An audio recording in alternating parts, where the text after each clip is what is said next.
Jacobo Zabludovsky-Kraveski, nacido el 24 de mayo de 1928 en la Ciudad de México, es uno de los periodistas más destacados que ha dado México, pionero en la televisión con el noticiero 24 horas. Falleció el 2 de julio de 2015, dejando un enorme legado en el periodismo y una familia amorosa que incluye a su esposa, Sara Nerubay Lieberman, y 3 hijos, Abraham, Diana y Jorge. A la edad de 87 años cuando murió, había vivido una vida llena de logros, pero en lo profundo de su corazón había una gran tristeza, la tristeza de la separación y la pérdida de su relación con sus padres, inmigrantes judíos polacos que sacrificaron todo para darle una vida mejor en México, pero no tuvo tiempo suficiente para corresponderles o estar más con ellos antes de que fallecieran. Jacobo nació en una familia inmigrante pobre en el barrio de la Merced de la Ciudad de México. Sus padres, judíos polacos que huían de la opresión en la Europa de principios del siglo XX, llegaron a México sin nada. Su padre trabajaba en una pequeña tienda de comestibles y su madre cosía para ganar ingresos extra. Vivían en una casa estrecha donde Jacobo creció entre el ruido del mercado y los olores de las calles abarrotadas. Desde niño, fue testigo de las dificultades de sus padres. Los días en que su padre regresaba a casa con las manos callosas, las noches en que su madre se quedaba despierta hasta tarde bajo la lámpara de aceite para completar cada puntada. No solo lo alimentaron, sino que también le inculcaron la creencia en la educación y el trabajo duro, valores que llevó consigo durante toda su vida. Sin embargo, cuando Jacobo inició su carrera periodística en 1946, a la edad de 18 años, se fue distanciando paulatinamente de su familia debido a su intenso trabajo. Trabajó incansablemente, desde escribir noticias para radio hasta producir el primer programa de televisión de México en 1950. Mientras ascendía de asistente editorial en Cadena Radio Continental al poderoso puesto de presentador de 24 horas en Televisa, sus padres se debilitaron. Su padre murió a principios de la década de 1960 de una enfermedad cardíaca, cuando Jacobo estaba en la cima de su carrera radial. Su madre murió unos años después, en la soledad de la pequeña casa que él rara vez visitaba. No estuve allí cuando mi madre exhaló su último suspiro. Le confió a un amigo cercano en sus últimos años.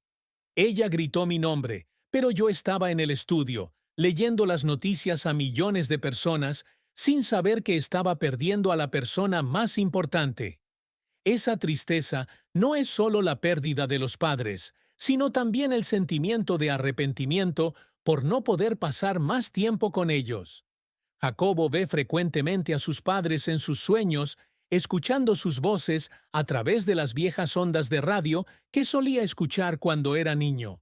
Contó que una vez, mientras conducía a casa después de una transmisión nocturna en 1970, rompió a llorar cuando vio a un hombre mayor vendiendo mercancías al costado de la carretera, alguien que le recordaba a su padre. Lloré porque no podía decirle cuánto lo amaba, escribió en una nota personal que luego encontró su hijo Abraham. Esta tristeza se convirtió en una cicatriz profunda en su alma, un vacío que la fama y el éxito no pudieron llenar, siguiéndolo desde los inicios de su carrera hasta su muerte en la Ciudad de México en 2015. La carrera de Jacobo Zabludovsky es un largo camino de gloria y desafíos, la historia de un hombre que salió de la pobreza para convertirse en la voz más poderosa de México en el siglo XX. Desde sus inicios como asistente editorial en la cadena Radio Continental en 1946, soñó con usar las noticias para conectar a la gente, llevando la verdad a cada hogar. Con inteligencia, perseverancia y una voz profunda característica, hizo realidad ese sueño. Pero el camino no fue fácil, lleno de éxitos brillantes, fracasos dolorosos y momentos que lo hicieron llorar por la pasión y la presión. El mayor éxito de Jacobo llegó en 1970, cuando se convirtió en el presentador de 24 horas en Televisa, la cadena de televisión más grande de México. Este fue el primer y más importante noticiero en la historia de la televisión mexicana, transmitiéndose el 7 de septiembre de 1970 y convirtiéndose rápidamente en la principal fuente de información para millones de personas. Con su estilo sereno y profesional y su ingeniosa capacidad para procesar la información, Jacobo convirtió a 24 horas en un ícono del periodismo mexicano. Cubrió eventos importantes como la Revolución Cubana de 1959, cuando fue uno de los pocos periodistas mexicanos en La Habana que entrevistó al Che Guevara, y el devastador terremoto de la Ciudad de México de 1985, donde estuvo en vivo desde el lugar, usando su auto como cabina de transmisión móvil para actualizar a los espectadores. Durante casi 30 años, de 1970 a 1998, 24 horas fue un medio imprescindible en todos los hogares mexicanos, y Jacobo se convirtió en el hombre de las noticias. Un nombre sinónimo de credibilidad y confianza. Además de 24 horas, Jacobo ha dejado su huella en muchos otros campos. Escribió la columna Bucareli para El Universal desde 2007 hasta su muerte, una columna semanal querida por su profundidad e incisividad.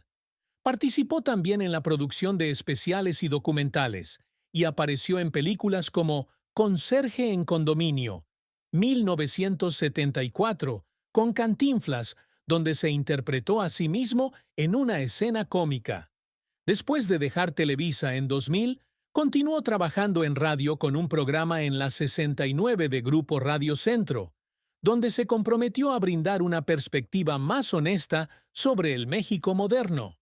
Su carrera duró casi 70 años, con miles de horas de transmisión, cientos de artículos y numerosos premios, incluido el Premio Nacional de Periodismo de México, que reconoce su inmensa contribución a la industria de los medios. Sin embargo, la carrera de Jacobo no siempre ha sido un camino de rosas. Uno de sus mayores fracasos se produjo en los años 1980 y 1990, cuando fue duramente criticado por su sesgo en la cobertura de las elecciones presidenciales mexicanas de 1988 y 1994. Como parte de Televisa, una cadena a menudo vista como una herramienta de propaganda del Partido Revolucionario Institucional, PRI, Jacobo fue acusado de ignorar deliberadamente a los candidatos de la oposición en favor de los candidatos del gobierno. En particular, en las elecciones de 1988, cuando Carlos Salinas de Gortari ganó en medio de una controversia por fraude, Jacobo fue criticado por no mencionar las protestas de la oposición.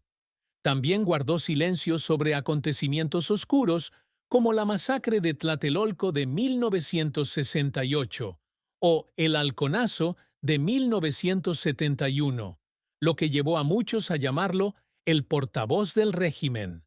Estas críticas le hirieron profundamente. Yo no soy quien decido las noticias, solo leo lo que me dan, defendió en una entrevista de 2013, pero en el fondo sabía que su reputación había quedado manchada. Los esfuerzos de Jacobo por alcanzar el éxito no fueron fáciles, y hubo momentos en que lloró por la presión y la pasión.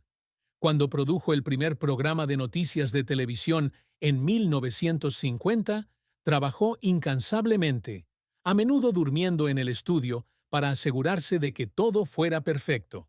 Una vez, cuando el equipo técnico se averió justo antes de la transmisión, gritó desesperado y lloró por miedo al fracaso. Lloré porque no quería que los espectadores esperaran, le contó más tarde a su hijo Abraham. Otro momento fue en 1985, mientras cubría el terremoto de la Ciudad de México. Se paró en medio de los escombros, vio cuerpos sacados de los edificios derrumbados, y las lágrimas corrieron por sus mejillas mientras leía las noticias en vivo. No podía parar de llorar, pero tenía que decirlo, porque es mi trabajo, le confió a su esposa Sara después de la transmisión. Esas lágrimas eran un testimonio de su dedicación. Un hombre que sacrificó su salud y su tiempo personal para llevar noticias al público, a veces a costa de su propia conciencia. Para Jacobo Zabludovsky, el éxito no se trata solo de fama o dinero, sino de la capacidad de usar su voz y su pluma para registrar la historia, conectar a la gente y dejar un legado para México. Siempre aspiró a ser pionero en el campo del periodismo, aportando profesionalismo y prestigio a los medios de comunicación mexicanos, un país donde cuando inició su carrera, la televisión era todavía un concepto nuevo. Los logros que se esfuerza por alcanzar no son solo hitos personales, sino también contribuciones a la sociedad, la familia y las generaciones futuras. Uno de los mayores logros de Jacobo fue convertir a 24 horas en el programa de noticias más importante de México durante casi 3 décadas. Él no solo lee las noticias, sino que también moldea la manera en que los mexicanos ven el mundo. Desde su cobertura de la Revolución Cubana, donde entrevistó al Che Guevara con la ingeniosa pregunta, ¿cuándo te vas a afeitar?, hasta las tensas horas después del terremoto de 1985, cuando fue la única voz de esperanza en medio del caos, Jacobo estableció un nuevo estándar para el periodismo televisivo. Quería que 24 horas no fuera solo un programa informativo, sino una parte de la vida cotidiana, un compañero de la audiencia. Cuando abandonó el programa en 1998 por motivos de salud y por querer aligerar su carga de trabajo, 24 horas también terminó, marcando el fin de una era que él había construido. Jacobo también ha intentado siempre dejar su huella en el ámbito del periodismo escrito. La columna Bucareli en El Universal fue uno de sus mayores orgullos en sus últimos años. Comenzó a escribir la columna en 2007, bajo el lema «Aparece los lunes, solo los lunes, pero todos los lunes», y continuó hasta su muerte en 2015. A través de Bucareli ofreció una mirada perspicaz, a veces humorística, a la política, la cultura y la vida mexicanas, muy alejada del estilo formal de 24 horas. Quería que la columna fuera una forma de comunicarse directamente con los lectores, sin filtros, y un lugar donde poder expresar libremente opiniones que no le permitían decir en televisión.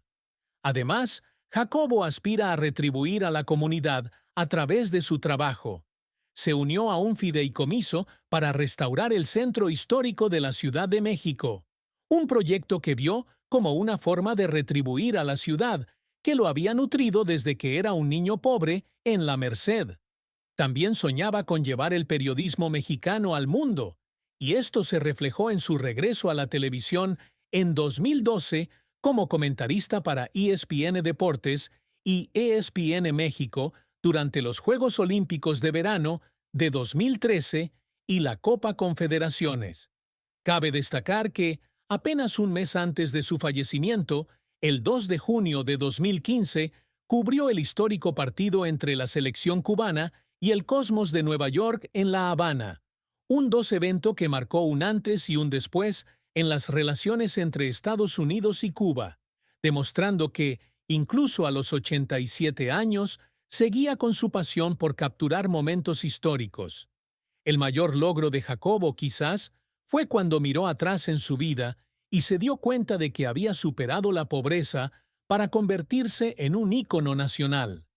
Quería demostrar que un inmigrante judío del barrio de la Merced podía cambiar la forma en que los mexicanos recibían las noticias y que el trabajo duro podía superar cualquier barrera. Aunque fue criticado por su parcialidad en el pasado, en sus últimos años realizó esfuerzos constantes, a través de columnas de radio y periódicos, para ofrecer una perspectiva más honesta.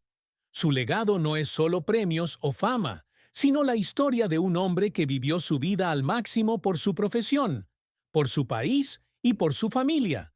un legado que espera que sus hijos, Abraham, Diana y Jorge, sigan defendiendo. Jacobo Zabludovsky se casó con Sara Nerubay Lieberman el 22 de junio de 1954, cuando tenía 26 años. Sara, una mujer judía rusa, hija de un rico comerciante de la Ciudad de México, aporta a Jacobo no solo amor, sino también la estabilidad social de la que careció en sus primeros años. Se conocieron a través de un amigo en común, en una fiesta en el exclusivo barrio de Polanco, y desde el principio, Jacobo se sintió atraído por la inteligencia, el encanto y el cálido corazón de Sara. Su matrimonio duró 61 años, hasta su muerte en 2015, y fue una de las relaciones más duraderas en los medios mexicanos, con 3 hijos, Abraham, Diana y Jorge. El amor de Jacobo y Sara es una hermosa historia de compañerismo y sacrificio. Sara siempre ha estado detrás de escena, apoyando a Jacobo en sus ocupados días con 24 horas. Cuando trabajaba hasta tarde por la noche en el estudio, ella a menudo le traía comida y lo esperaba en el auto durante horas solo para asegurarse de que no se saltara las comidas. Juntos superaron las dificultades financieras iniciales, cuando Jacobo era un joven periodista con un salario escaso, y más tarde la presión de la fama cuando se convirtió en el presentador de noticias más famoso de México. Los viajes juntos a Europa, donde Jacobo cubría eventos internacionales, o las tardes tranquilas en casa con las risas de sus hijos, son los recuerdos que más atesora. Sin embargo, su matrimonio no estuvo exento de dolores. Una de las mayores penas de Jacobo fue el tiempo que pasó lejos de Sara por culpa del trabajo. Durante las décadas de 1970 y 1980, cuando 24 horas estaba en su apogeo, a menudo se quedaba en el estudio hasta la medianoche, incluso durmiendo allí para prepararse para las noticias de la mañana. Sara, aunque paciente, a veces se sentía sola en la gran casa a la que se mudaron después de que él alcanzó el éxito. Una vez, en su aniversario de boda en 1975, Jacobo tuvo que cancelar un viaje con Sara para cubrir una crisis política urgente. Cuando regresó a casa y encontró a Sara sentada sola en la mesa del comedor, con el pastel de aniversario sin cortar, la abrazó y lloró. Lloré porque sabía que me había perdido muchos momentos con ella. Le confió una vez a su hija Diana. Otra tristeza es que la presión de la fama de Jacobo